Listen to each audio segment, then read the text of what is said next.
What's going on, everybody? Welcome back to another installment of Hoggie's Quick Beer Reviews. This is going to be my last review from Miami. This is another beer at Mom's. I'm over here picking up some stuff I had stored at her house, so I'm moving in a couple of days.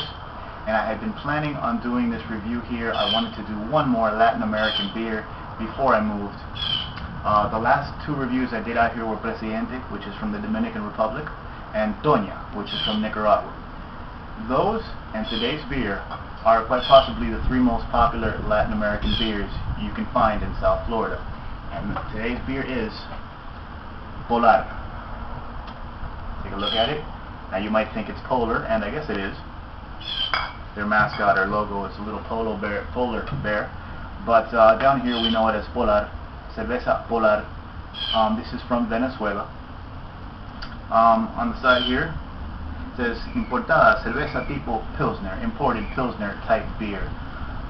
This beer is very popular. It's been imported into this area for a very long time, and everybody knows this beer. Now, you know, I've talked about before how the Latin American community holds the green bottled European lagers in high esteem. This is not considered as good. This is held a little more in the same realm as Budweiser. But again, it's a popular beer. A lot of people like it. Venezuelans love it. Punching it up on Beer Advocate. Again, it's not very common across the states. It's only got 24 reviews on Beer Advocate, and it averages up to a C-. On there, it is classified as a German Pilsner at 5% ABV. Now, I'm not sure about that because I believe this is an adjunct lager. I haven't had this beer in a very long time. We'll find out what happens once I pour it out and give it a sniff, see if there's any corn in there. But I think it is an adjunct lager. Regardless, this beer, it's kind of a fitting final beer for me because my previous job where I was at for almost 4 years, Cervecería Polar, this company in Venezuela, was one of our largest clients, and I spent many a long day unloading flatbeds and trailers and loading containers with all kinds of weird industrial machinery for their plants, for their beer. I believe they're licensed to do several other beers, Modelo and I forgot what else. Plus they also do the bottling for Pepsi. They have a Kellogg plant, Quaker, stuff like that. So they're very big. They do a lot of things, and this is their famous beer. Take a look at the bottle. They do use the brown bottle. This is Polar. And you know, I just actually have the little ice buckets. I have 2 of those from these. I got those from work. So yeah, you know, I've never been a fan of this beer, but because I dealt with the company, I worked third party, but I still did a lot of work for these people. So this is going to be nice. Now, break out the pint glass and the good old Presidente lighter opener. I've been using a lighter so much lately it's stuck in my head, but alright. This is not a twist off, this is a pry off. So, there it goes. And let's see what Polar is all about. Pouring a very light golden color. Maybe a little darker than straw.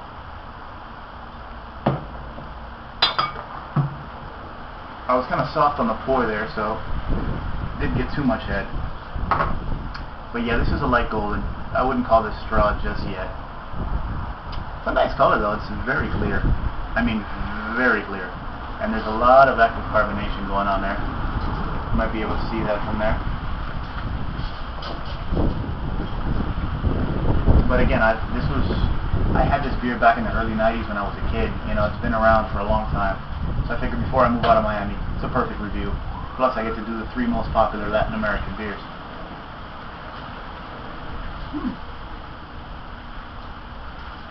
And if there's adjuncts in here, I don't get any of those. Pale malts, and that slight fruity Pilsner smell, slightly apple-ish smell. Don't get a lot of hops. This malt and that touch of fruit. But it does smell like a Pilsner, and it smells inviting, so let's take a taste.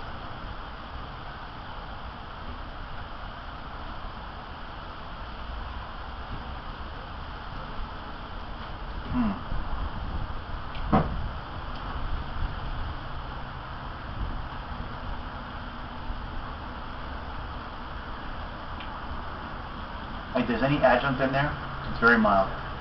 This is actually a pretty good Pilsner.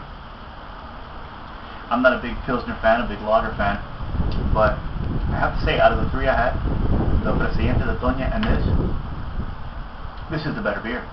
This tastes more like a Euro lager, like a Pilsner, than the other two do.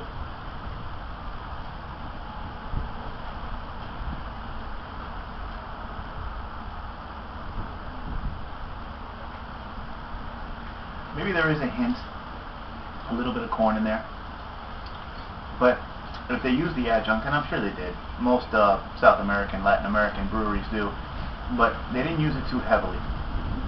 You still get mostly that pale malt and slightly fruity lager yeast Pilsner taste to it. So this is actually not bad at all. And considering that these are not very expensive, I think this 6-pack cost me like $650, $670, something like that, plus tax. All things considered, I might just have to give this a glass half full, just because for what it is, it's not bad.